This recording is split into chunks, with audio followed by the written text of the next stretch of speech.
In the vast and powerful Persian Empire, under the reign of King Darius, one man stood out, not for his strength or his wealth, but for his wisdom and an excellent spirit. His name was Daniel, a Hebrew exile who, through his integrity and competence, had won the king's trust.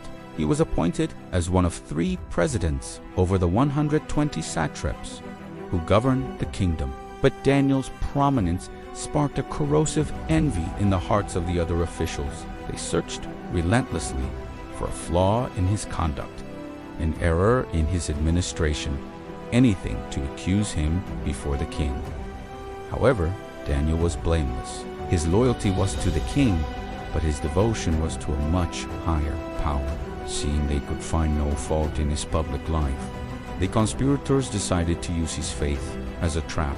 Craftily, they approached King Darius. With words of false flattery, they proposed a decree. For 30 days, no one in the kingdom could make a petition to any god or man except to the king himself. Anyone who disobeyed would be thrown into the den of lions. The king, flattered and unaware of the malice behind the plan, signed the law. According to the custom of the Medes and Persians, it could not be revoked. Even knowing about the decree, Daniel did not hesitate. He went to his house, and as he did 3 times a day, he opened the windows of his room that faced Jerusalem, knelt down, and prayed to his God. His faith was not a secret act to be hidden out of fear. It was the essence of who he was. For Daniel, communion with God was more vital than life itself. The conspirators who were spying on him found exactly what they were looking for. They rushed to the king, not to report a crime, but to celebrate their own cunning.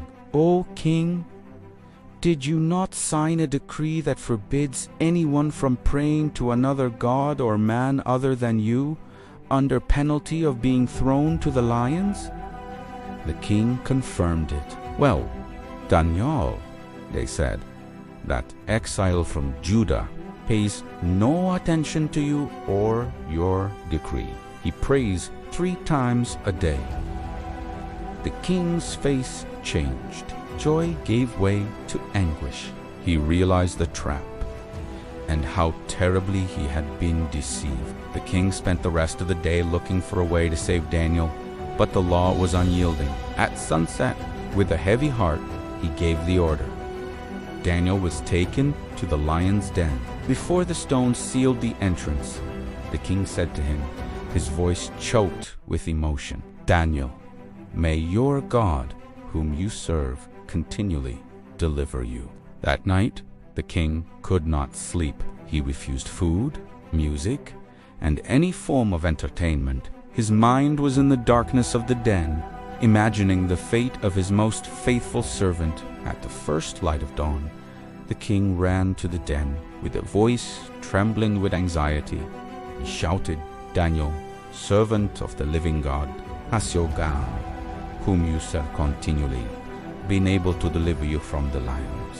And from the darkness, a calm and firm voice replied, "O king, live forever. My God sent his angel, who shut the lion's mouth. They have not harmed me at all, for I was found innocent before him and also before you, O king." The king's joy was immense. He ordered Daniel to be taken out of the den immediately. Not a scratch was found on him, for he had trusted in his God. Then the king's justice was revealed. He commanded that the men who had accused Daniel, along with their families, be thrown into the same den, and before they reached the bottom, the lions overpowered them and crushed their bones. Next, King Darius wrote a new decree for all the peoples and nations of his empire. "In all my kingdom, everyone must fear and tremble before the God of Daniel, for he is the living God who endures forever. His kingdom will not be destroyed. He delivers and saves. He performs signs and wonders in the heavens and on earth.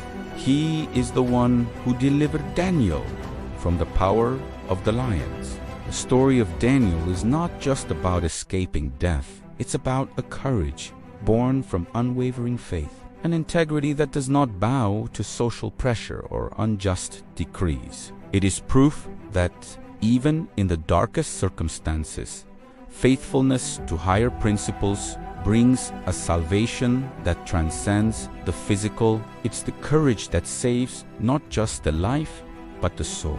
If this content spoke to you, subscribe to the channel so you don't miss any messages. Give it a like to support our work, turn on the bell to get notifications for the next videos, and share it with someone who needs to hear this today. And don't forget, leave your comment below. I really want to know what you think.